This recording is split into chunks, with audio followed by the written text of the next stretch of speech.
Good morning students. आज हम plus two class का हिस्ट्री में एक मन के रोस्तियन हड़प्पा सभ्यता जो फर्स्ट लेसन है वो करेंगे। इसे सिंधु घाटी की सभ्यता भी बोलते हैं। और आज फर्स्ट इस लेसन से आपके टोटल 9 नंबर के क्वेश्चन आएगा। एक लॉन्ग आर्सन टाइप क्वेश्चन आएगा, ऐसे टाइप, वो 6 नंबर का होगा। दूसरा शॉर्ट आएगा जो 2 नंबर का होगा, और एक आएगा वेरी शॉर्ट जो 1 नंबर से पूछा जाएगा। तो उसके अकॉर्डिंग हम इसके चैप्टर के कुछ ये हमने लॉन्ग आंसर टाइप क्वेश्चन बना के ना फिर याद करेंगे, जिससे हमारे शॉर्ट और वेरी शॉर्ट इसी में कंक्लूड हो जाएंगे। अब हम फर्स्ट जो हमारा क्वेश्चन करेंगे वो है हड़प्पा सभ्यता की तिथि क्रम क्या थी। तो अलग अलग विद्वानों ने अपनी अलग अलग तिथि क्रम निर्धारित की है। जो सिंधु घाटी की सभ्यता थी वह मेसोपोटामिया और मिस्र की समकालीन मानी जाती है, क्योंकि हड़प्पा सभ्यता और मिस्र और मेसोपोटामिया की जो सभ्यता थी वो समकालीन थी, क्योंकि और उनके साथ व्यापारिक संबंध थे। तो एक दूसरे में जैसे उनकी मोहरें होती थी, जिससे व्यापार का लेन देन करते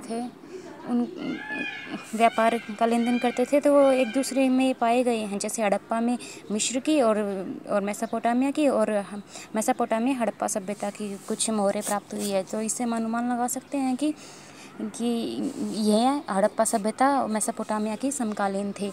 अब हम बात करते हैं इसके तिथिक्रम की। तो तिथिक्रम निर्धारण में हम बात करेंगे कि जो हड़प्पा सभ्यता थी उसमें जो अवशेष हमें प्राप्त हुए हैं, उनके जैसे मुद्राएं हुई हैं, मृदभांड हुए हैं, उनको कार्बन 14 की पद्धति के अनुसार उनसे मतलब जो कार्बन 14 विधि थी उनके अकॉर्डिंग इसको सर्वाधिक मान्यता मिली है। तो मैं इसमें केवल मेन पॉइंट से लिखूंगी, क्योंकि अगर हम पूरा लिखने लगे तो बहुत ज़्यादा टाइम हो जाएगा और वीडियो बहुत लंबी बन जाएगी। तो इसमें जो मेन पॉइंट्स हैं मैं सिर्फ वही लिखूंगी, उसके अकॉर्डिंग आप अपने क्वेश्चन खुद बना लीजिएगा। तो कार्बन के अकॉर्डिंग इसका जो टाइम पीरियड है वो 2500 BC से 1750 BC का माना गया है, और यही सर्वाधिक मान्य भी हुआ है। और दूसरा है जॉन मार्शल ने भी अपनी इसमें एक तिथि बताई है, जो कि 3250 BC से 2750 बताई है। ठीक है। एक और है MS वत्स। अलग अलग इतिहासकार है, उन्होंने अपने अकॉर्डिंग इसकी काल निर्धारण बताया है। तो हम सभी को जो इम्पोर्टेंट है 2-3 वही लिखेंगे। 3500 से 2700 के बीच बताया है। PD अग्रवाल, इन्होंने 2250 BC से 1700 BC ये इनकी काल तिथि है। और इनका तिथिक्रम का पता हम जो मेसोपोटामिया और जो मिस्र के साथ बताते हैं कि यह समकालीन थी, क्योंकि यहाँ पे एक दूसरे की व्यापारिक संबंध भी स्थापित थे। और सिंधु घाटी सभ्यता और मेसोपोटामिया की जो मुद्राएं, जो मृदभांड मिले हैं, उन्हें कार्बन 14 की विधि के तहत उनका जो पद्धति और जो व्यापार संबंध थे उनके बारे में विदेशों साहित्य साक्ष्य जो मिले हैं, उनका जो तिथिक्रम है वह निर्धारण करना कोई कठिन बात नहीं बताते हैं। अब हम अगला क्वेश्चन करते हैं कि सिंधु घाटी की सभ्यता का विस्तार कितना था। सिंधु सभ्यता का विस्तार, तो इसका विस्तार बहुत बड़ा माना जाता है, बहुत ही बड़ा बताया गया है। जो भी स्थल हमें मिले हैं वह पंजाब, सिंधु घाटी में पड़ता है। पंजाब सिंध जो प्रमुख स्थल है वह हड़प्पा और मोहनजोदड़ो। कुछ तो हमारे पाकिस्तान में चले गए हैं, कुछ इंडिया में भी है। और इसके लगभग 1300 से भी अधिक स्थल अब खोजे जा चुके हैं, से अधिक स्थल खोजे जा चुके हैं। तो इसके विस्तार में हम लिखेंगे सिंधु घाटी सभ्यता केंद्र स्थल पंजाब और सिंध के मुख्यतः सिंधु घाटी में पड़ता है, और इसका विस्तार दक्षिण और पूर्व की ओर हुआ। और इस प्रकार हड़प्पा संस्कृति के अंतर्गत पंजाब, सिंधु और बलूचिस्तान के कुछ भाग ही नहीं, बल्कि गुजरात, राजस्थान, हरियाणा और पश्चिमी उत्तर के सीमांत भाग भी आते हैं। और अब हम इसकी कुछ दिशाएं लिख लेते हैं। उत्तर में कहाँ से है, पश्चिम में कहाँ तक है। तो उत्तर में जम्मू से लेके दक्षिण में नर्मदा तक, दक्षिण में नर्मदा नदी के मुहाने तट तक, और पश्चिम में सीमांत भाग से लेकर सॉरी पश्चिम में यहाँ आएगा बलूचिस्तान से,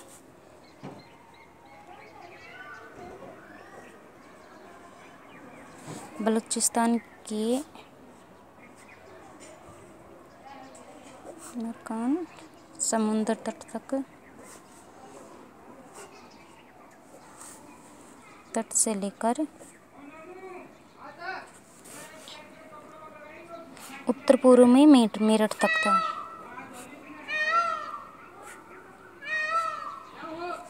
ये जो हमारे जो स्थान है वह इनके यह त्रिभुजाकार के हैं। ये तो मैंने आपको जो PDF जो आपके पास पिछले सप्ताह में आए थे उसमें आपने देख लिए होंगे यह त्रिभुजाकार के हैं। किस आकार के हैं? त्रिभुजाकार के हैं, त्रिभुजाकार के हैं। और यह इतना बड़ा क्षेत्र है जो आज वर्तमान में हमारा जो पाकिस्तान है उससे भी बड़ा है, और यह आज के पाकिस्तान से भी काफ़ी बड़ा माना है, काफ़ी बड़ा है। और यह उस टाइम की सबसे बड़ी और प्राचीन सभ्यता थी। यह इसका क्षेत्रफल बताया है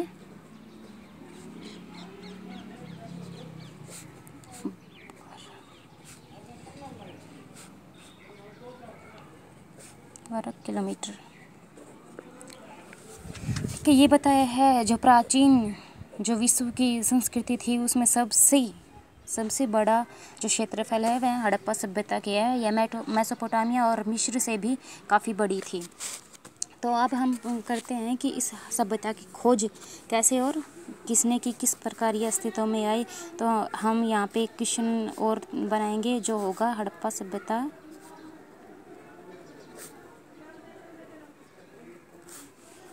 की खोज,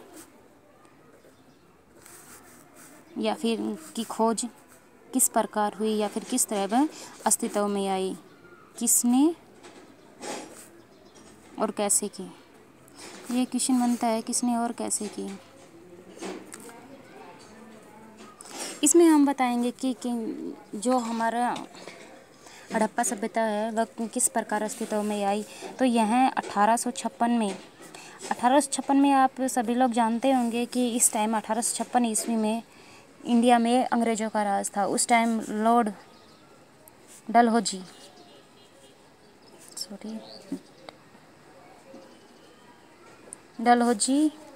गवर्नर थे, उनका टाइम पीरियड था 56 तक।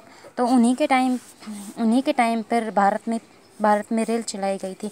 भारत में रेल कब चली थी बच्चों? आप सभी को पता होगा। भारत में पहली रेल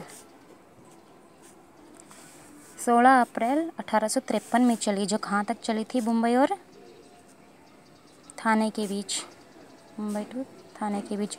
और इसकी टोटल लंबाई थी 34 किलोमीटर की लंबाई थी, वो चली थी। तो अब 53 में ही इंडिया में ये रेल की पटरियाँ बिछाना शुरू हो गई थी, पहली रेल चल गई थी।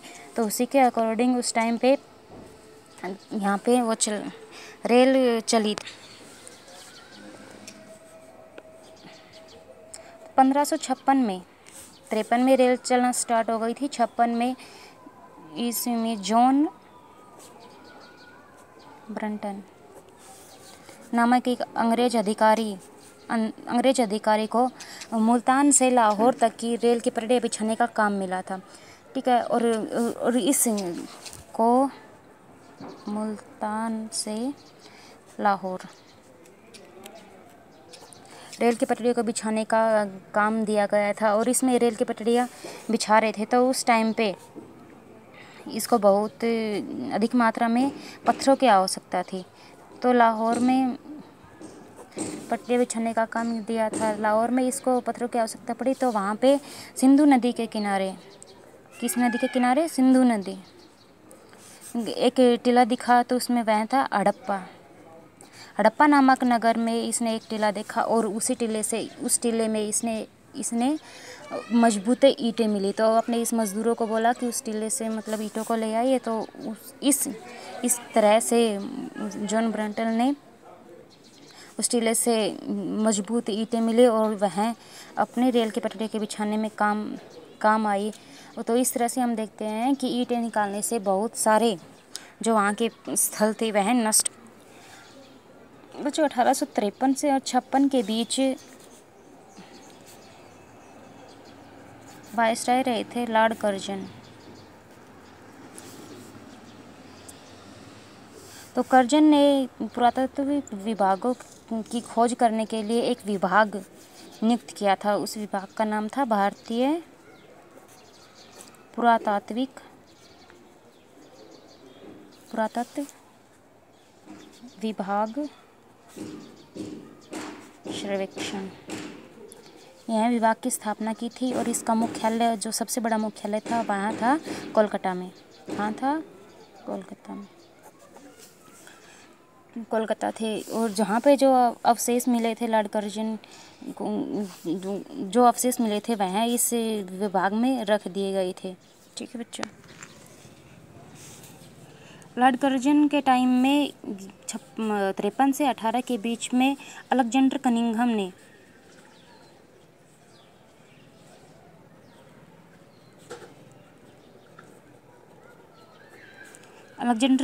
ने हड़प्पा सभ्यता का दौरा किया और वहाँ पे एक बहुत बड़ी सभ्यता होने के अवशेष वहाँ पे मिले। और किंतु मैं ये बता दिया कि वहाँ पे हड़प्पा सभ्यता है, कुछ संस्कृति है जो बहुत ही पुरानी है, लेकिन वह इसका खोज करने में असफल रहे। 1920 में जॉन मार्शल, जो उस टाइम के पुरातत्व विभाग के प्रमुख थे, उन्होंने दयाराम साहनी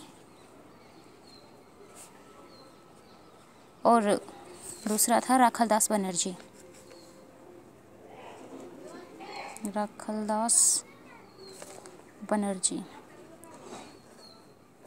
इन्होंने जॉन मार्शल के कहने पर इस सभ्यता का सर्वेक्षण किया और वहाँ पे खुदाई का काम शुरू किया था। तो दयाराम साहनी ने हड़प्पा सभ्यता की खोज की 1921 में। 1921 में हड़प्पा सभ्यता की खोज राखालदास बनर्जी ने मोहनजोदड़ो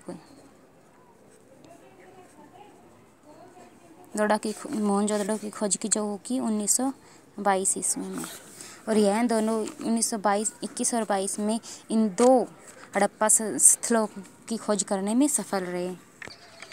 अगला क्वेश्चन बनता है कि हड़प्पा सभ्यता के और कौन कौन से नाम हैं। तो क्वेश्चन बनता है नामकरण है, मतलब कौन कौन से नाम दिए गए हैं हड़प्पा सभ्यता को और किन किन नामों से।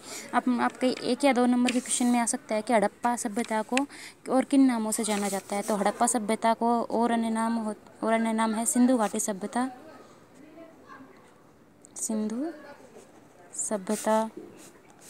सिंधु घाटी सभ्यता,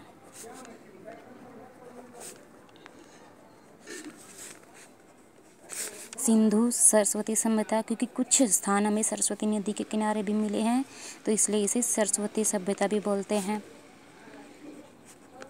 और लास्ट है हड़प्पा सभ्यता। सिंधु सभ्यता क्योंकि है सिंधु घाटी जो हमारी सिंधु नदी थी उसकी घाटी में पनप रहे थे, हमें सर्वाधिक उसके जो नगर हैं वो मिले थे, इसलिए इसको सिंधु घाटी सभ्यता बोले गए। कुछ आगे चल कर कुछ हमें स्थल है वो सरस्वती नदी के किनारे मिले थे, तो इसलिए हम इसे सिंधु सरस्वती सभ्यता कहा जाता है। और सबसे बड़ा स्थल हमें और सबसे पहला हड़प्पा सभ्यता की खोज की गई थी, इसलिए इसको हड़प्पा सभ्यता भी बोलते हैं। और इसको एक और नाम है कांस्ययुगीन सभ्यता।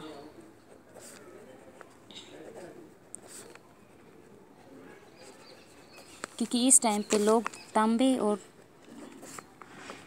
और टीन को मिक्स करके कांसे के बर्तन वगैरह बनाते थे, मूर्तियाँ बनाते थे, तो इसको कांस्य युगीन सभ्यता भी बोला जाता है।